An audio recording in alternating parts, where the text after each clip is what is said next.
I've done a lot of videos on cruciferous vegetables, but there's one cruciferous that I haven't really talked about, so I wanted to create a video on it, and it's the watercress plant. Watercress. It's a fascinating plant. It has some serious phytonutrients, isothiocyanates, it has sulforaphanes, which are very anti-cancer. And when you combine them with vitamin C in this plant, it supports your collagen and elastin to make you look younger.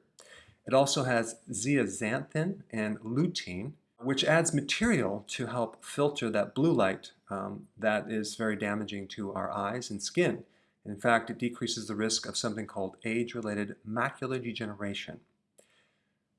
It's extremely nutrient dense. It has tremendous amounts of vitamin K1, which is helps you with the clotting factor if you have internal bleeding. It has manganese, which is a co-helper vitamin that helps with making certain proteins in their body.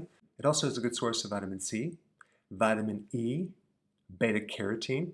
And it also has nitrates, which have nothing to do with the preservative they put in like bacon and sausage and things like that. But these naturally occurring nitrates are really good for the inside of your arteries. They help make the arteries less stiff. They help keep your blood pressure from going too high. And nitrates are really good for exercise performance. If you're an athlete, they help oxygen flow to the blood and other tissues. So you may want to seriously consider adding watercress to your daily salad. Hey, before you go, if you're benefiting from any of my content, I would love to hear about your success story. Please share it in the link down below.